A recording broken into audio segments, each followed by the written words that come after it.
नमस्कार, मानस Mishra world news India में आप सभी का बहुत बहुत स्वागत करता हूं। लाल किला धमाके जो धमाका हुआ था उसमें अल फलाह यूनिवर्सिटी के जो डॉक्टर पकड़े गए थे उस पर 260 पन्नों की रिपोर्ट जो है वो कोर्ट में पेश हुआ।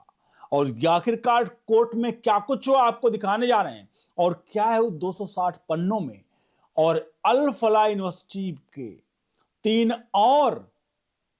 और आतंकी डॉक्टरों को एनआईए ने ठोका है, पकड़ा है, क्या उगलवाया है, वो सब कुछ इस वीडियो में है।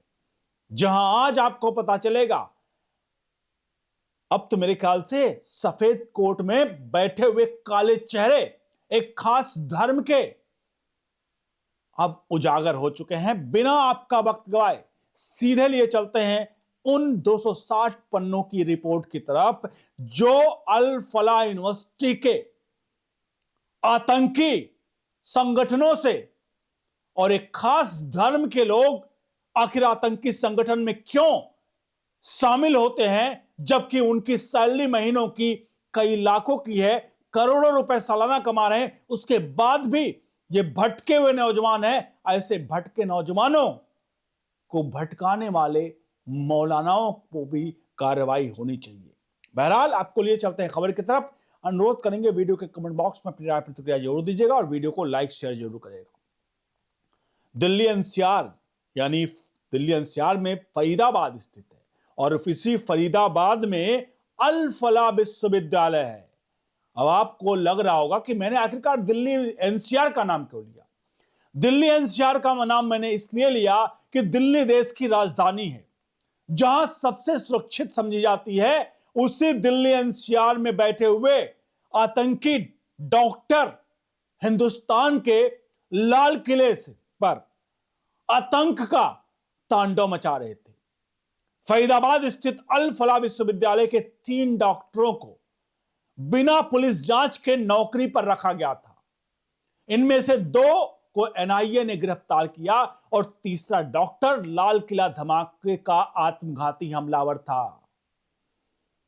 यह खुलासा प्रवर्तन निदेशालय की जांच में हुआ है। दिल्ली की एक अदालत ने एक आरोप पत्र दाखिल किया गया है। इसमें एक विश्वविद्यालय के प्रवर्तक के रूप खिलाफ मनी लॉन्ड्रिंग मामले की जांच से जुड़े कई वरिष्ठ अधिकारियों और शिक्षकों के बयान शामिल हैं। यह आरोप पत्र प्रवर्तक के खिलाफ चल रही जांच का हिस्सा है।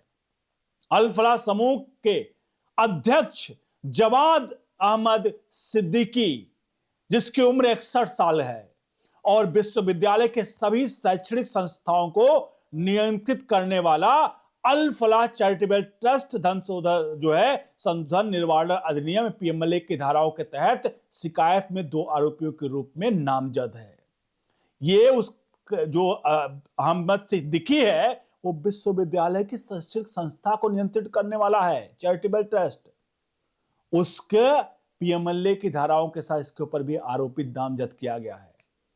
260 पन्नों के इस आरोप पत्र में, जो आप थंबनेल पर देखकर आए, 260 पन्नों के इस आरोप पत्र को जिसको कोर्ट में सौंपा गया है, इसमें सिद्दीकी को उसके ट्रस्ट पर छात्रों द्वारा भुगतान की गई फीस से अवैध धन जुटाने और साथ ही अपने संस्थानों की मान्यता और प्रमाणन के बारे में कथित रूप से गलत जानकारी देने के आरोप में मुकदमा चलाने का अनुरोध किया गया है।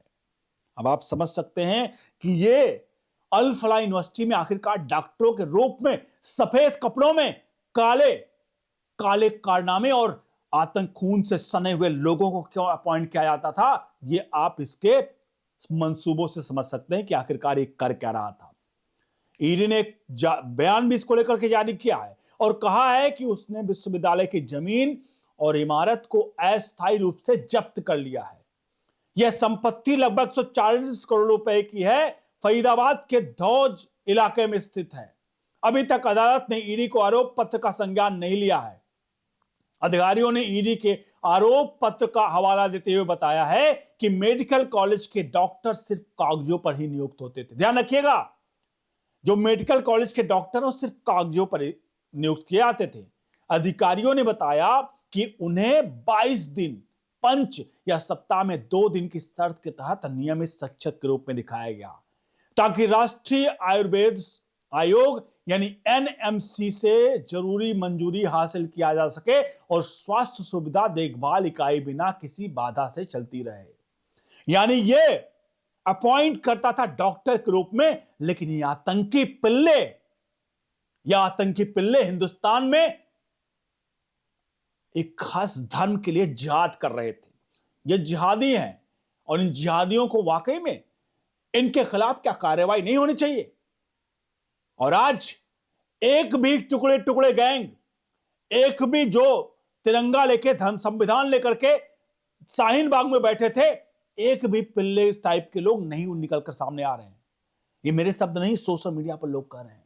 एक फिल्म का डायलॉग है, जहां के मैन का एक डायलॉग है जो ज्यादा वो वायरल हो रहा है। वो डायलॉग आज लोगों की जुबान पर है कि आखिरकार जो कहते थे भटके हुए नौजवान, वो भटके हुए नौजवान नहीं, अपितु ये एक धर्म के लिए बम ब्लास्ट अपने आप को मतलब एक तरह से ऐसी मानसिकता वाले हैं जो अपने आप को उड़ा दे रहे हैं। ईडी के अधिकारियों के अनुसार ईडी ने विश्वविद्यालय के रजिस्ट्रार का बयान दर्ज किया है, जिन्होंने जांच एजेंसियों के परिसर दौरे और विश्वविद्यालय अस्पताल से जुड़े डॉक्टर मुजम्मिल और डॉक्टर शाहीन की गिरफ्तारी को स्वीकार किया। अपने बयान में बता दूं, इसमें कहा गया 2019 में स्थापित ये मेडिकल कॉलेज, ईडी ने जो कहा है, कॉलेज में डॉक्टरों को बिना किसी पुलिस सत्यापन के नियुक्त किया गया था। विश्वविद्यालय की कुलपति और प्राचार्य ने ईडी को बताया कि जो डॉक्टर आतंक से जुड़े मामलों में कथित तौर पर शामिल बताए जा रहे हैं, वे सभी उनके कार्यकाल में नियुक्त किए गए थे। इसमें अक्टूबर 2021 से जनरल मेडिसिन विभाग में junior doctor resident doctor Muzammil Ghani, जो अक्टूबर 2021 में फार्माकोलॉजी में associate professor doctor Shaheen Saeed और कथित आत्मघाती बम धमाकों में शामिल, और मई 2024 से जनरल मेडिसिन में असिस्टेंट प्रोफेसर डॉक्टर उमर नबी भी शामिल हैं। अब आप समझ सकते हैं कि ये इतने बड़े बड़े नाम, और ये सभी डॉक्टर हैं, ये छोटे मोटे नहीं। इनकी सैलरियां 8-8, 9-9, 10-10 लाख रुपए महीने की थी। इन्हें क्या जरूरत आन पड़ी थी कि ये इस तरह के घर कहीं ना कहीं जघन्य कृत्यों में शामिल हैं और हमारे देश के लोगों को मारने के लिए जिहाद कर रहे थे। ये जिहाद है, या के मेनन की उस फिल्म का डायलॉग है कि ये जिहादी नहीं, ये आतंकी। आप समझ सकते हैं आतंकी कौन है। आप सभी से अनुरोध है, जितना हो सके इस वीडियो को शेयर करिएगा। आखिरकार ये अब जो 240 पन्नों की जो रिपोर्ट है, ये रिपोर्ट माफ कीजिए 260 पन्नों की जो रिपोर्ट है, वो रिपोर्ट अब अदालत पर संज्ञान लेकर फैसला लेना चाहिए। लेकिन हमें लगता नहीं है, आपको नहीं लगता कि इस पूरे मामले पर कि फास्ट ट्रैक कोर्ट में होना चाहिए? एनआईए और सबको सबूत सौंप रही, तो भैया डेली सुनवाई करो, इनको उठा करके। सिर्फ इनको फांसी पर नहीं टांगना है, इनको फांसी कर नहीं टांगना है, इनको निकाल कर एक एक पिल्लों को, इनके जितने हैं निकाल कर इनका कनेक्शन ढूंढ करके इनकी जड़ों को साफ करना है। उसमें कतई भी कोई धर्म आड़े ना आए। ये ना कहा जाए कि इस धर्म के इसलिए इनके ऊपर कार्रवाई हो रही है। चाइना में जो करता है, चाइना ने साफ कहा था यूनाइटेड नेशन में कि अगर हिंदुस्तान, हमारे देश मतलब चाइना में अगर कोई आतंकवादी कृत्य करेगा तो धर्म की आड़ में नहीं बच सकता है, हम उस पर कार्रवाई करेंगे। जो वहां पर जो उइगर मुसलमानों को लेकर के यूनाइटेड नेशन में गया था मामला, और चाइना ने साफ कह दिया कि धर्म की आड़ में कोई बम फोड़ेगा तो हम उसको वहीं ठोक देंगे। हिंदुस्तान में भी आपको लगता है ऐसा होना चाहिए? तो कमेंट बॉक्स में लिखिए, वीडियो को लाइक शेयर करिए और जितना हो सके अपने हित मित्रों तक जरूर पहुंचा दीजिए। बने रहिए न्यूज़ इंडिया के साथ। बहुत बहुत धन्यवाद।